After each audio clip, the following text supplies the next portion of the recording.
ഗുരുവായൂർ ക്ഷേത്രത്തിനു ചുറ്റുമുള്ള ഭൂമി ഏറ്റെടുപ്പിന്റെ ഭാഗമായി ക്ഷേത്ര നഗരവികസന സമിതിയുടെ നേതൃത്വത്തിൽ യോഗം ചേർന്നു. ക്ഷേത്ര മതിൽക്കെട്ടിൽ നിന്ന് 100 മീറ്റർ ചുറ്റളവിൽ 6.95 ഏക്കർ ഭൂമിയാണ് ദേവസ്വം ഏറ്റെടുക്കുന്നത്.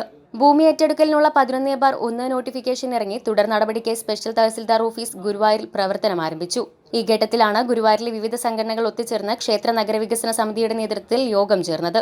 ക്ഷേത്രത്തിന് ചുറ്റുമുള്ള 100 മീറ്റർ പരിധിയിലുള്ള ഭൂമി ഏറ്റെടുക്കുന്നതുമായി ബന്ധപ്പെട്ട് ഭൂമിയും സ്ഥാപനങ്ങളും നഷ്ടപ്പെടുന്നവർ യോഗത്തിൽ ആശങ്കയും ഭീതിയും പ്രകടിപ്പിച്ചു. തുടർന്ന് ഗുരുവായൂർ ദേവസ്വം മാസ്റ്റർ പ്ലാൻ തയ്യാറാക്കിയ ശേഷമേ ഭൂമിയെടുപ്പ് നടപടികൾ മുന്നോട്ട് കൊണ്ടുപോകാവൂ എന്ന് ആവശ്യപ്പെട്ടു. ഭൂമി നഷ്ടപ്പെടുന്നവർക്ക് ന്യായമായ നഷ്ടപരിഹാരവും പുനഃസ്ഥാപന സൗകര്യങ്ങൾ ഉറപ്പാക്കണമെന്നും വ്യാപാരികൾക്ക് പുനരധിവാസം നൽകണമെന്നും ഭരണസമിതിയോട് യോഗം ആവശ്യപ്പെട്ടു. യോഗത്തിൽ GK പ്രകാശൻ അധ്യക്ഷത വഹിച്ചു. Merchants association president TN Murali, councillor Shobha Harinarayanan, PV Muhammad Yasin, Ramesh Kumar Puthur, C Bijulal, Ravi Changath, Balan Varnat, R Jayakumar, Kallur Unnikrishnan, നിരവധി സംഘടനാ പ്രതിനിധികൾ തുടങ്ങിയവർ യോഗത്തിൽ സംസാരിച്ചു.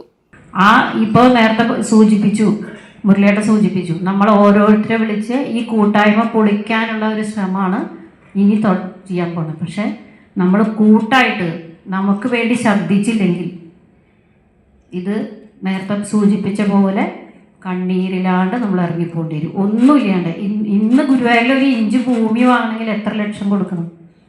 നമ്മളെന്തിനാ നമ്മുടെ ഭൂമി നമ്മുടെ കടയിൽ നഷ്ടപ്പെടുമ്പോൾ നമ്മളെന്തിനാ പിന്നാക്കം നിൽക്കണേ? അപ്പോൾ എല്ലാവരും ആക്ട് പഠിക്കുക. ആക്ട് അനുസരിച്ച് എല്ലാവരും സംസാരിക്കണം. നിങ്ങൾക്കൊന്നും അറിയില്ല എന്നുള്ള ധാരണ അവർക്ക് പാടില്ല.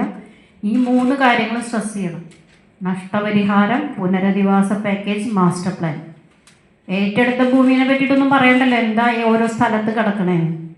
അപ്പോൾ ഇതൊരു കൂട്ടായ്മ. ഈ കൂട്ടായ്മ പൊളിക്കാനുള്ള എല്ലാ ശ്രമവും ഉണ്ടാവും. പക്ഷെ നിങ്ങളൊക്കെ ഒറ്റക്കെട്ടായി, നമ്മളാണ് ഗുരുവായൂരപ്പൻ്റെ ഭക്തര്. ഗുരുവായൂരിലെ വികസനം എന്ത് വേണമെന്ന് നമുക്കും തീരുമാനം എടുക്കാം. അവർക്ക് മാത്രമല്ല, ഗുരുവായൂരിൽ എങ്ങനെ വികസനം വേണമെന്ന് നമുക്കറിയാം കൂടുതൽ.